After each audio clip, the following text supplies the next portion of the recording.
Hi, everyone.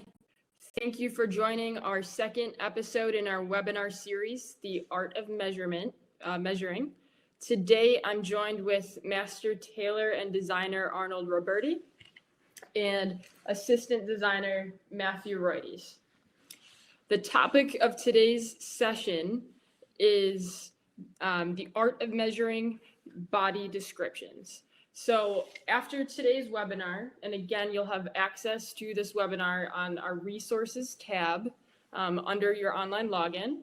We'll also be able to, we're going to send out a technical manual via an email, and it again will be available on your resources tab on the online ordering, and that's going to be a summary of what we covered today.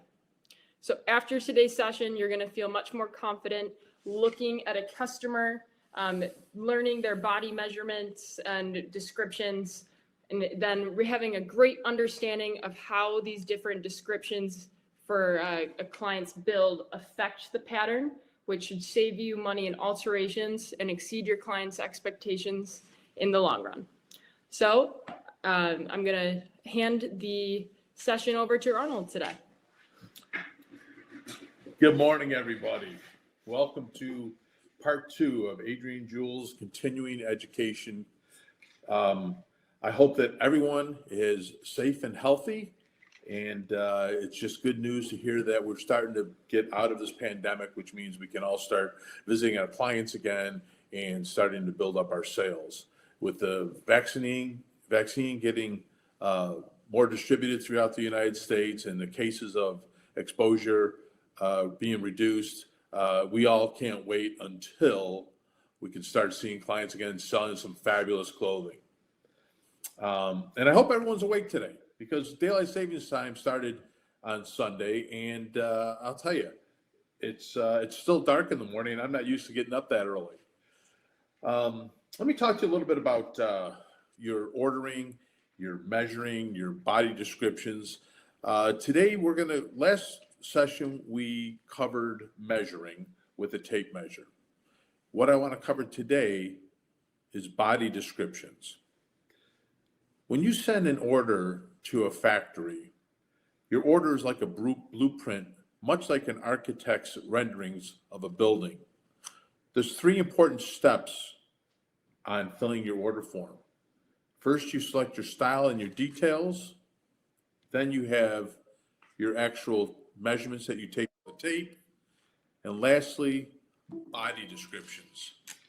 And it could be said and argued that body descriptions are more important than actual tape measuring. If you can give a perfect physical specimen, a 40-inch chest, a 34 waist, and a 41 seat, and you give them all just regular, normal shoulder slopes and posture, but he actually stands erect and has square shoulders, the garment won't begin to fit.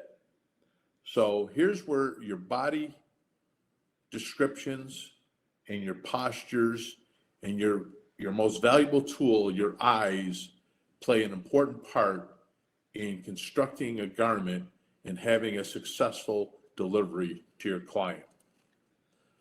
Accurate body descriptions are as important or more important than the measurements taken with the tape measurement.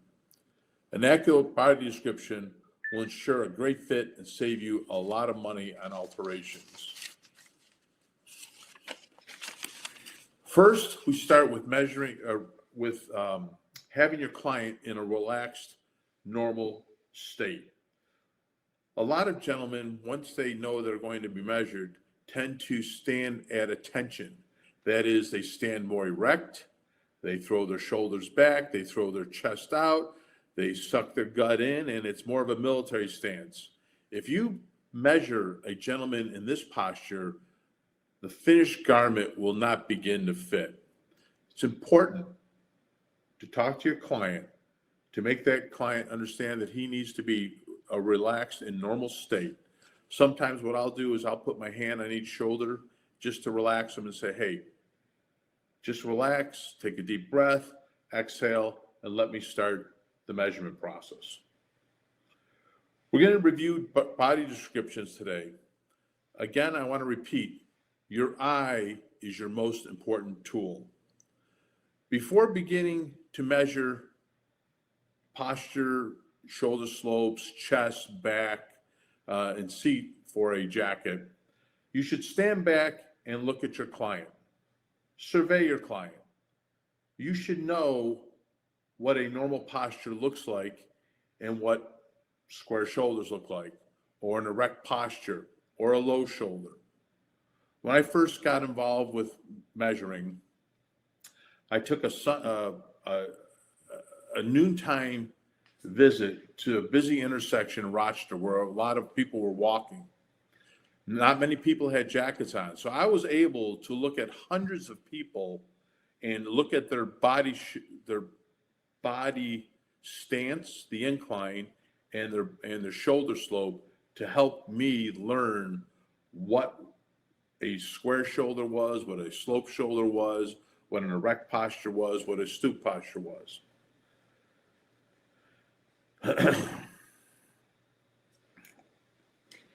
And just, I want to address your question, Rick. We will be able, if you go to the online ordering system under resources tab, you will be able to see the first session. And then what we ask is we're going to have a 10-minute Q&A session at the end of the 30-minute presentation for body descriptions. Once you look at your client, remember what your eyes tell you regarding incline, posture, and shoulder slope, and any other details, whether he has a full chest, a broad back, prominent seat. Keep these in mind because once you go to measure him, you should be able to verify what your eyes see, and then you can be comfortable knowing that you've had a visual and then a check with that with a measuring tool, the Perkins device, and then you can jot that measurement on your order form. An average man has certain proportions, and you should be able to determine if a client has high shoulders, square shoulders, slope shoulders, or normal shoulders, or if he stands regular, erect, or stooped. By looking at a profile, you should be able to tell if his arms are held in a normal position, or if they're held forward or backwards, or if his seat is prominent or flat. Does he have a full chest, a regular chest, or a flat chest? When you're done with today's session, what we teach you today will help you determine your client's body descriptions. One thing you need to keep in mind, do not make a monster out of your client. Slight irregularities in a person's physique can be ignored. If someone carries their arm a quarter-inch forward, that is not going to make a difference on the actual hang of the sleeve. There's certain tolerances that manufacturers have that will negate any small, tiny adjustments that you make for a person's body. What I like to do before I measure someone is I like to ask a client if he has had any particular fitting issues in the past. Those tend to be a client's hot button. If a client says, I have a roll behind my collar, you can bet that when you make that suit and he looks in the mirror, he's going to check for a roll behind his collar. Or if he has breaking underneath his arms, which may be an indication of sloped shoulders or a low shoulders.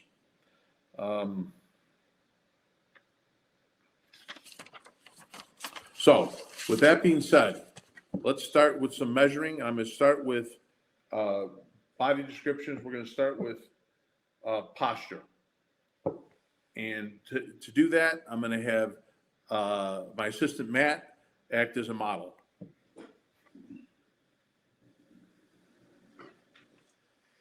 Everyone should be familiar with these tools from Perkins Instruments.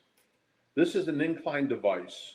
It has a level on the inside and certain degrees of stoop. So as you tilt the level more, you'll see a higher degree of the stoop indicated by a higher number. The shoulder device is also a level. And as you set the device on the neck point out to the far end of the shoulder, you'll see that this level in the middle changes, and it corresponds with a measurement and an indication of the client's shoulder type. So with that, we're going to start with postures.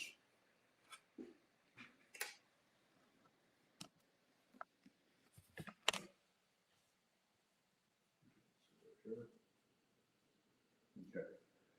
So what I do is I like to stand back and visualize who I'm measuring. Right now I see Matt has a little bit of a low shoulder on his left side, and he has a lower shoulder on the right side. Physically, he has good proportions between his shoulders, his chest, his waist, and his seat. And if we look at his posture, his incline, we'll notice that he looks pretty normal to me. I like to take a look at from his ear down to his shoulder, down straight, should go down to right down the middle of his leg. So let's take a look and see how I did. The device should be placed at the base of the collar. So what I like to do is I like to flip the collar up and out of the way. Make sure that the collar is sitting on the client's neck. I place the curved part of the device at the base of the collar. I like to use the wings out to help with any prominent blades or hollow back. And we'll see that he is at 2 7/8 to 3 inches, which is dead on normal. Now, if Matt were to be erect,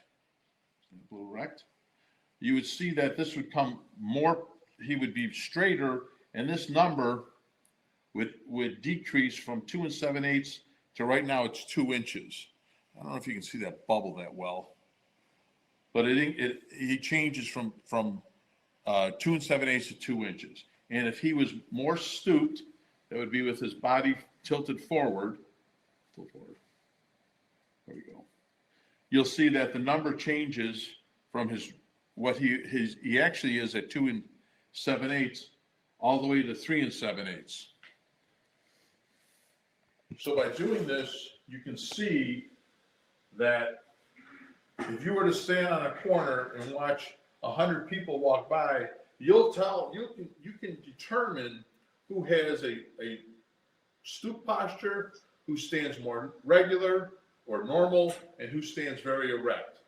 And typically when you have very erect, you'll see they'll throw the shoulders back, the arms might be back a little bit, the back is flatter.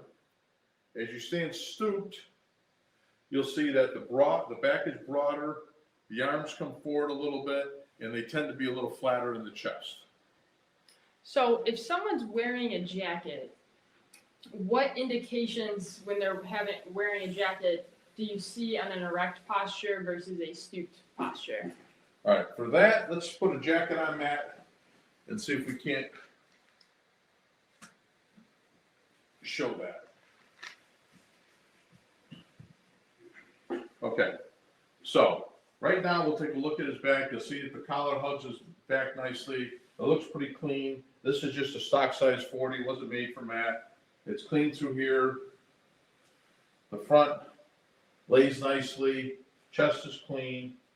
Let's look at the side over here. The sleeves look nice and clean.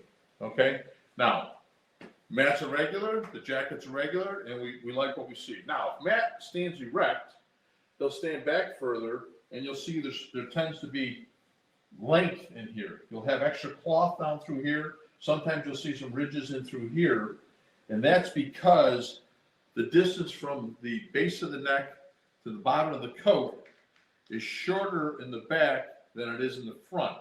One of the other things you'll notice is the back of the coat. This may be kicking out a little bit, and the back of the coat will be longer than the front of the coat. So, spin your arm for me, please.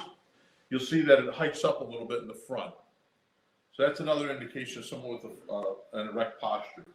Now the opposite is in a stoop posture.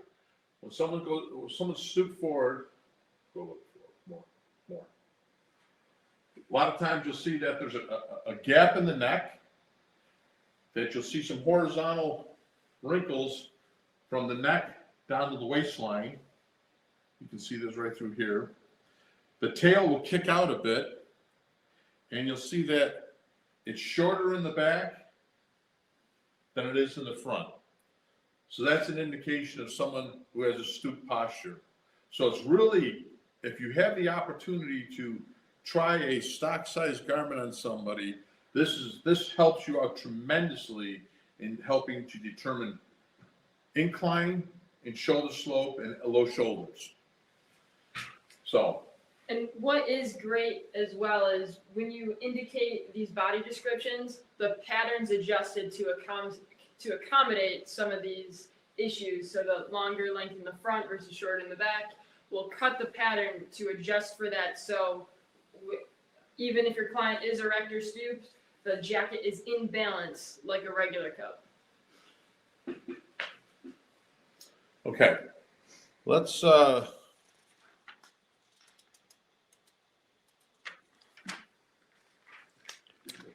Now, I know we're gonna have a Q&A at the end, but did anyone have any questions on the erect posture, the stoop posture, or the regular posture? All right. Okay, so next I want to do is I want to talk about, these are the two most important measurements when fitting a client to me, is the incline and the shoulder slope. So I'm going to spend some time on both those, then we're going to get into some other nuances of the body. So let's remove this mat and we're going to take a look at your shoulders.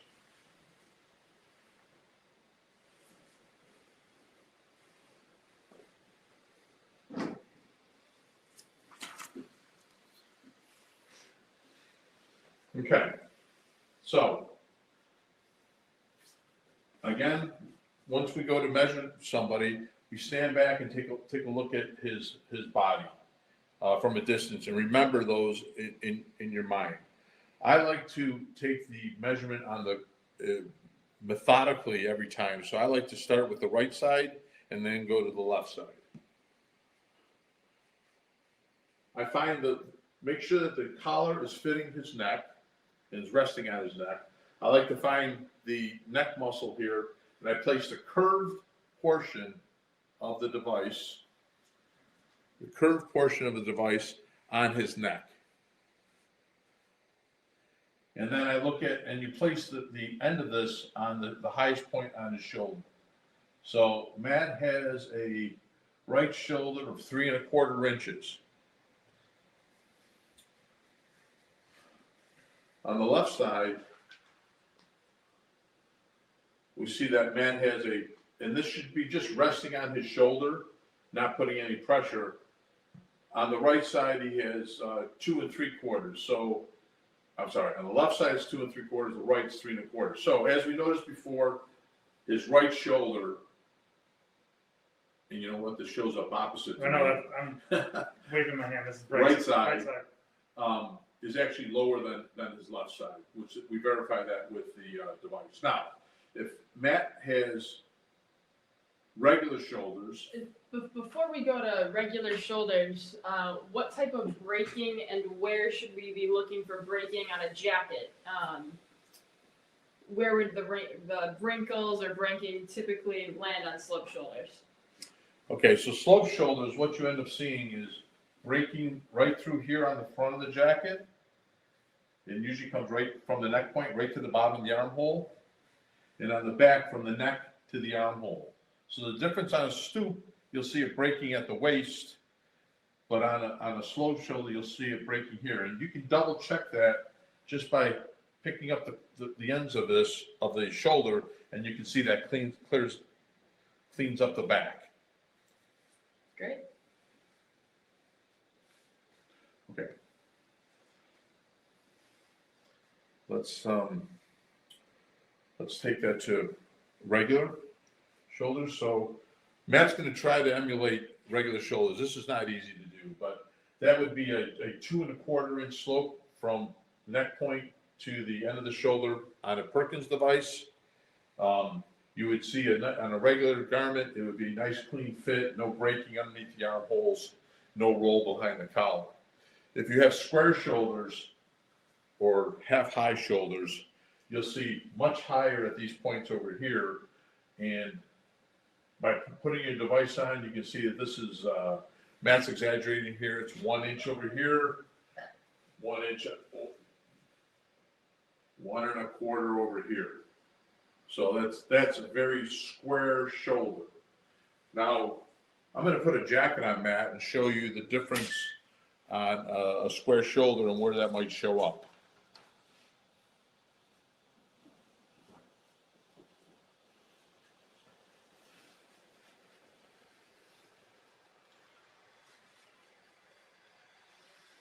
Okay, so give yourself a square shoulder.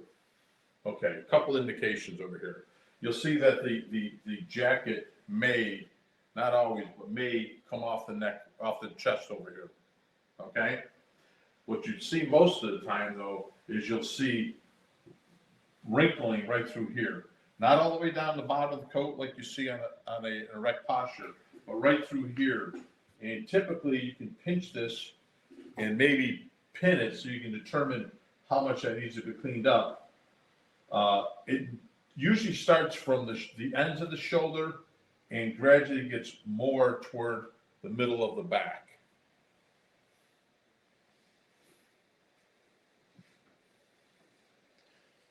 And now would we adjust patterns for high shoulders? How does that look on the pattern for your client?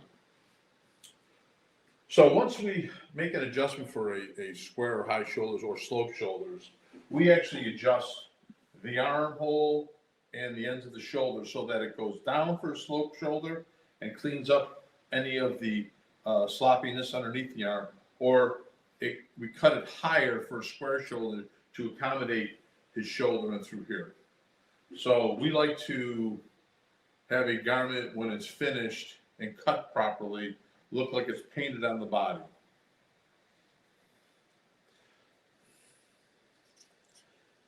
Next, we're going to talk about a low shoulder over here. And we noticed that Matt did have a low shoulder. And a lot of times you can see that the button and the buttonhole don't line up exactly. The side with the low shoulder will be lower than the opposite side. So in Matt's case, his right is low. So you'll see that the button is a little bit lower than the buttonhole. Whereas if it was the left low, the buttonhole would be lower than the button.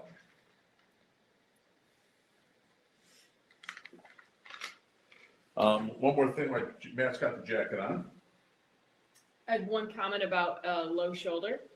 So different manufacturers and factories will adjust for low shoulder. So what we do is we actually will cut the pattern so that it accommodates for your client's low shoulder. It removes the breaking and it keeps all the buttons in balance. Some other factories or tailors, they may actually put a larger shoulder pad in to accommodate the low shoulder. All right, so we're going to look at someone's arms, okay? First, we're going to look at position of the arm. Typically, a regular sleeve lays right in the middle of the pocket.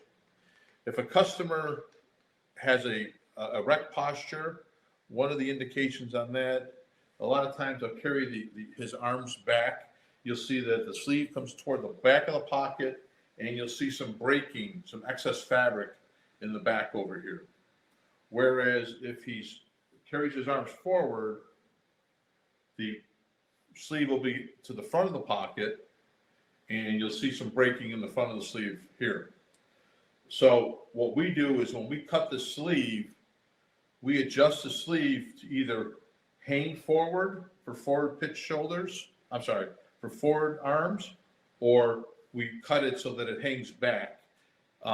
toward the back of the pocket to help clean up the sleeve here and have that sleeve look nice, clean, and smooth. Two other things about arms. If a gentleman has large arms, you need to indicate that, and you can tell if you have a fitting garment when he puts that on. It may be a little bit more difficult today because people are really wearing trimmer garments, but you'll see it's excessively tight in through here and pulling, and that you should take an actual bicep measurement and submit that to your manufacturer. They'll make an allowance for ease so that the sleeve will drape and feel comfortable on the gentleman. If you have a client with particularly thin arms, you can ask to raise the armhole and to narrow the sleeve so that it fits cleaner to the customer.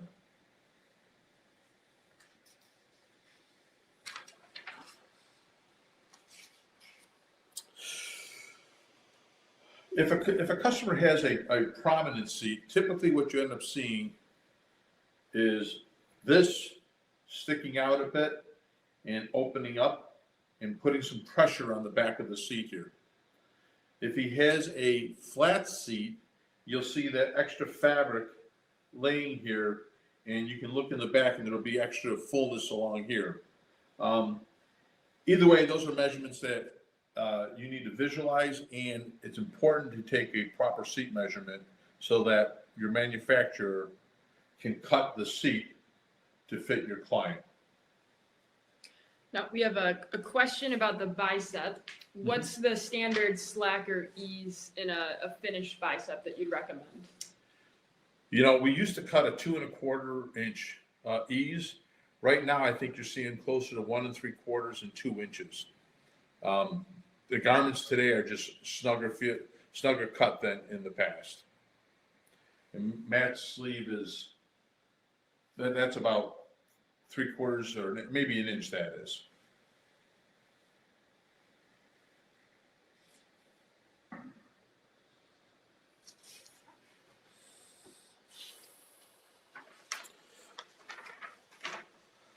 Another note about clients is forward pitched shoulders.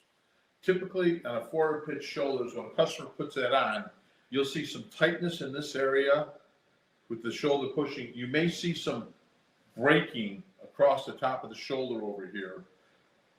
But if you put your hand on his shoulder, you'll feel that his shoulder actually is coming forward at the ends. You need to indicate that if it's either a mild forward shoulder or a severe forward shoulder. We actually recut the shoulder line to accommodate his forward pitched shoulder.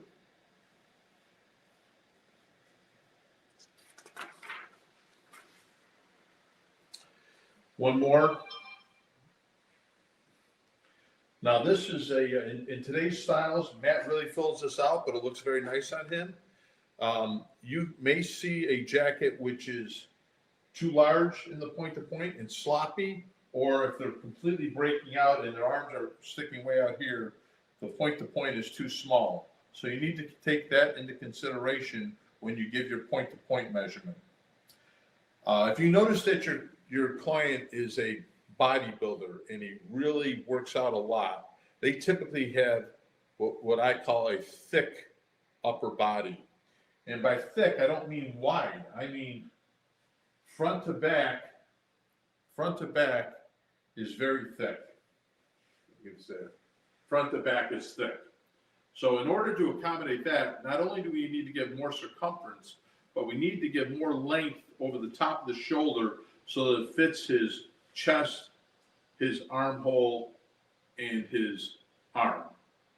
So that's an important measurement, or description, I should say.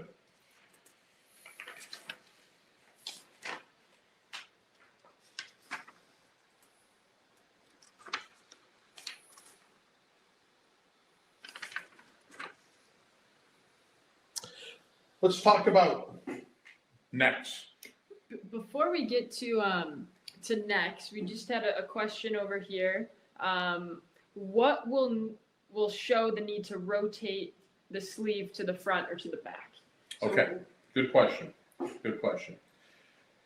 If a gentleman carries his arms to the back, you'll see excess breaking in the back of the sleeve over here. If he carries his arms to the front, you'll see breaking in through here. So that's an indicator on a garment if it has to be rotated to the front or the back. And that's important. You need to catch that when you first measure your client, because if he buys a plaid, you can rotate the sleeve, but the plaids won't match. So typically, if you've got to adjust the rotation of the sleeves after the coat is made, you need to order enough cloth to remake that sleeve to the proper arm pitch, whether it's front or back. So that's an important description. That's why it's important to stand back and look at your client and just visualize for a few minutes his posture incline, his shoulders, his chest, his back, his arms, and his seat, so that all those descriptions, you remember those descriptions, and then when you actually start taking measurements, you verify them with measurements. So having a ready-made stock size garment to put on from your manufacturer is important, because all manufacturers' patterns vary slightly. If you have a set of fitting models from Adrian Jewels, you can put that on and determine if the sleeve needs to be hung front or back. And if the sleeve is too long, just roll this up a little bit over here, because that'll also kind of throw things off. You want to make sure that the length of the sleeve is not resting on his wrist, throwing off the pitch a little bit or showing wrinkles. Let's talk about necks.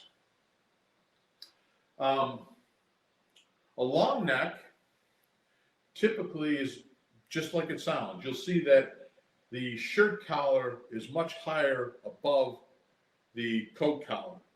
By indicating a description of a long neck, we'll raise the collar so that the proportion between the top of the shirt collar and the jacket is proper. A short neck, you'll actually see where there's not much distance between the shirt collar and the coat collar, maybe no difference at all. And typically you end up a little bit of a roll underneath the collar here. If you have a small neck, what you'll have is the collar will be gapping on the sides of the collar and gapping in the back. Even though you have the garments in beautiful balance and the shoulders look good and the balance on the coat looks good, you may need to tighten up that neck hole, and that's typically because the client has a small neck. So when it comes to the pattern for a small neck, we're reducing the neck hole when it comes to a small neck. When it's a long or a short neck, how does that pattern typically get adjusted? Okay, so on a long neck, what we end up doing is we take the back and we raise it just at the collar point so that this sits up a little bit higher without affecting the fit of the back of the coat. On a short neck, we lower just the collar area here, again, so that the shoulders and the balance are not affected, but we take care of that little wrinkle that's below the collar.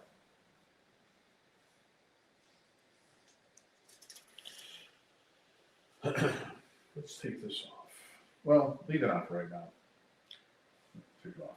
Well, before we take it off, we did have a couple questions. One is, can you just review the measurement, the bodybuilder measurement that you went over for the chest and upper neck? I think it was thicker shoulders. Thicker shoulders. Normally what you end up with a thicker shoulder is someone who has a disproportionate relationship between the overarm and the chest.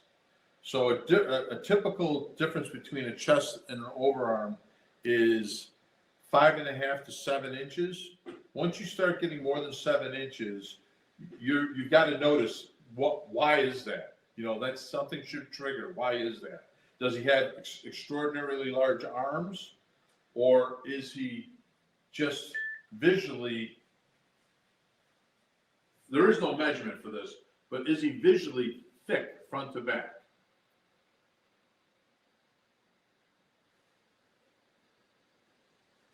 let's slip this off. I want to talk about chests and backs right now, but I want to show you the body itself. Let's do a profile for you, Matt. Okay, all right. This is a normal chest. A full chest typically, get your chest up. You'll see it, and sometimes called a pigeon chest. This is large and developed and protrudes more than a normal chest. Okay? I guess maybe I shouldn't get behind there. So a full chest is typically protruding here, and you'll see that a lot of times they stand more erect in the back. So more of a military stance. It typically has a flatter stomach too. Now, a flat chest, which is going to be tough for Matt to do, is typically flatter in through here. If you have a jacket on, you might see some excess draping in through the chest area through here. And a lot of times he'll have a little bit of a stooping posture. With the flat chest, arms are usually not lard. They could be regular, but a lot of times they're also a little bit smaller. So we've got a regular chest, a full chest, and a flat chest. And so typically, if you have a client that's, let's say he's wearing a jacket, what type of indications if someone's wearing a jacket would you see on a full versus a flat chest? Okay, let's demonstrate that with the jacket on.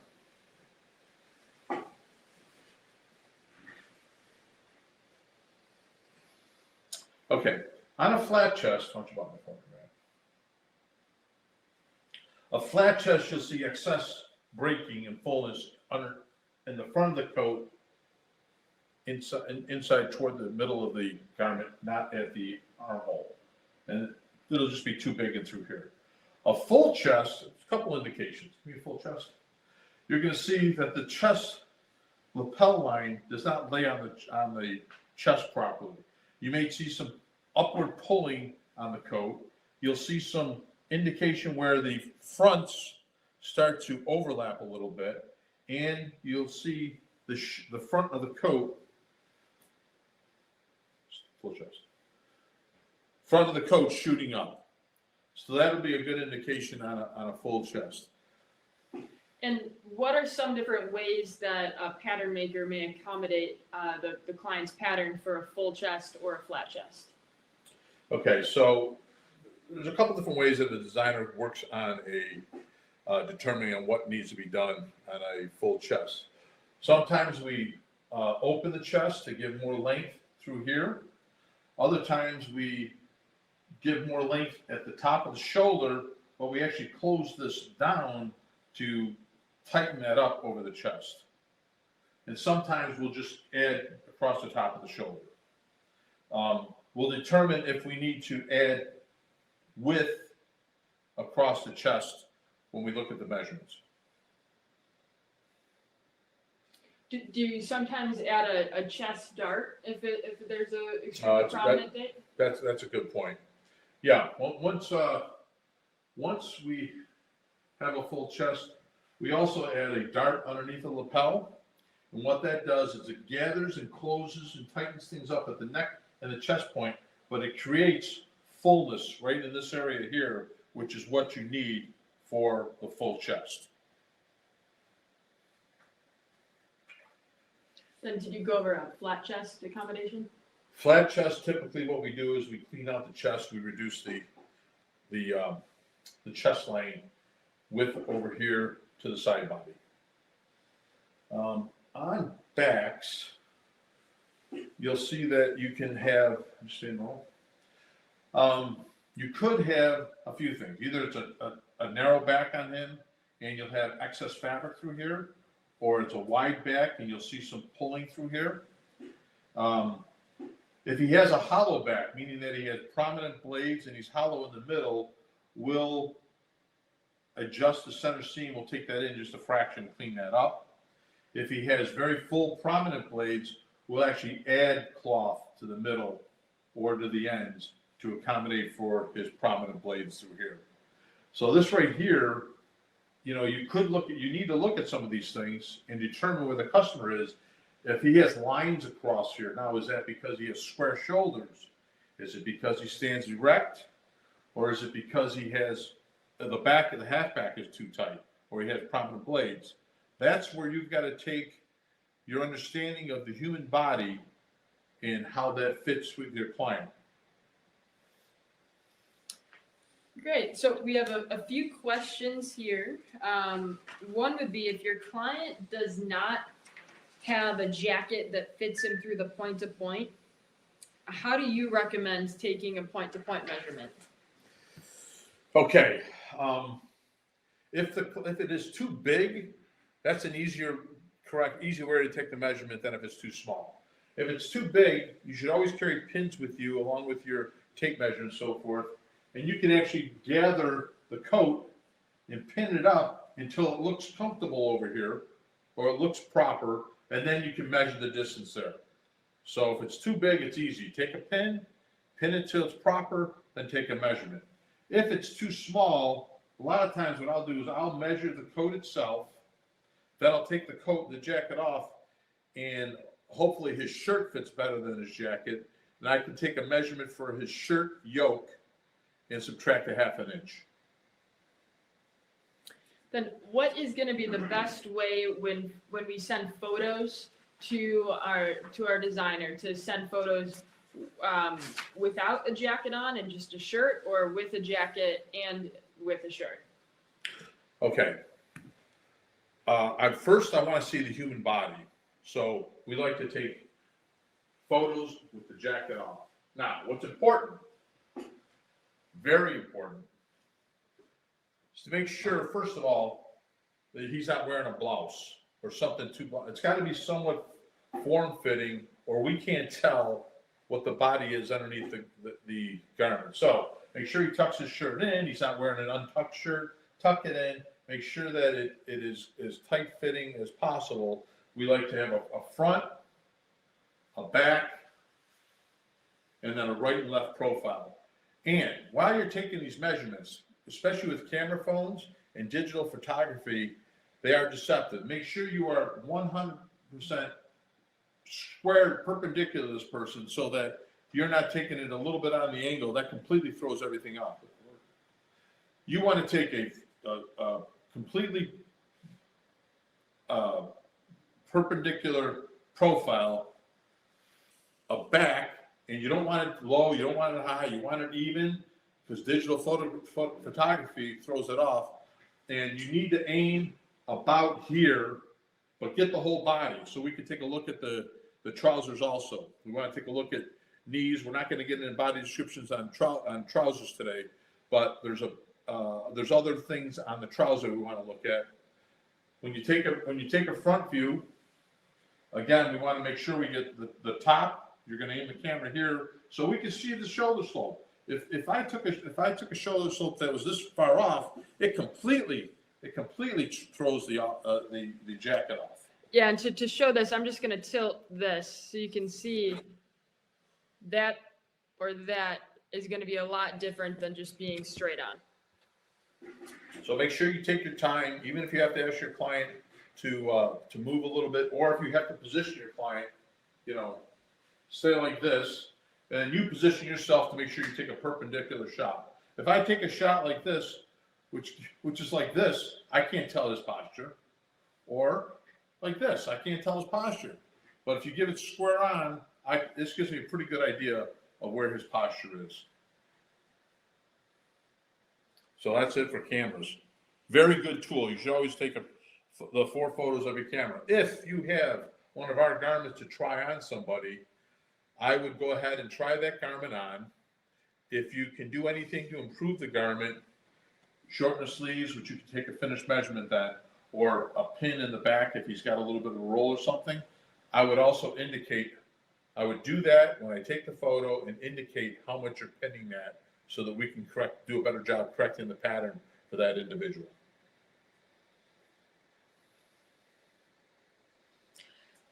Now we have a couple questions on kind of the background for a jacket. So someone saying, I like to take the pictures in a doorway to use it as a frame for the picture. Is that helpful?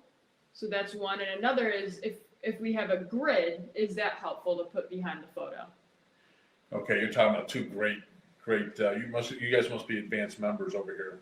Grids are great. If you can find a grid, especially a 1-inch pattern, that definitely helps us to determine, we can count blocks and determine how much of an angle it is. Having a contrasting background is important. If Matt was wearing a shirt that was this beige color over here, it'd be very difficult to see his upper body and his lower body. Doorways are also great. I like to have a plain background, something that's not cluttered at all, so we have an indication we can look at, just focus on the body silhouette against a solid background. So grids are great, doorways are great, solid contrasting background. And then we prefer dress shirts to like a t-shirt or a polo shirt. Yeah, I guess if I had a druthers, I would prefer a tighter fitting shirt over a looser shirt. So a tighter t-shirt to me would be better than a loose dress shirt. So just something that's form fitting so I can actually tell what the body looks like. If it's just a loose fitting, untucked shirt, you're not going to have good results with a photo. It's not going to help much.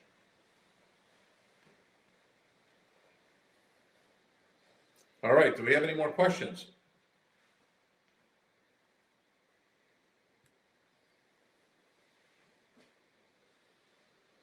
Is everyone ready to go out there and sell a bunch? Spring's here. They're ending the lockdowns. We're going to be able to travel as of April 1st. People are getting vaccinated. Time to go out, call your clients. Don't just email. Don't expect them to initiate the conversation. Pick up the phone, call your clients. Ask them how they're feeling, how they're doing, how they've gotten through this pandemic. A lot of people have been locked down. There's bottled up, pent up demand. I've heard,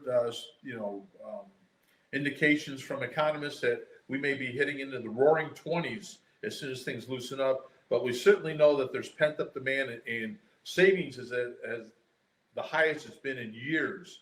I think maybe forever. So there's going to be cash around. So don't be afraid to pick up the phone, tell your customer you love them, ask them how they're feeling and how they're doing and their family's doing. Don't be disrespectful, but also let them know that eventually the pandemic rises and they got to wear clothes when they go outside. So they might as well be wearing your clothes. Thanks for listening. Yeah, and I just want to, I'm going to send everyone a recording of this. Thursday, we do have another great webinar with Luke Mays with Dorme. What he's going to touch upon, not only some fabric trends that we're seeing in 2021, but as you guys know, we did release a new collection of kind of an elevated casual look with five pocket jeans, cargo trousers, things that they're showing at menswear shows that are going to be huge in custom. So he's going to talk about the different fabrics that pair well with those types of trousers and things like our deconstructed jacket and Neapolitan jacket. So that's Thursday at 2 p.m. What we'll do is we're going to send an email out after this session with a link to our resources tab. And again, thank you guys so much for coming. Now, we do have one last question here. Jasmine is asking, how do you get the measurement for the shoulder seam? What I'll do, Jasmine, I'm going to take this offline. I'm going to shoot you an email and we'll have a one-on-one to go over that question. So thank you guys again. And we're looking forward to a powerful 2021. And, always thank you for your support. And if we can do anything, provide you with any other materials, sessions that you guys are interested in, just feel free to reach out to us. So thanks, guys. Thank you. Take care. Bye now.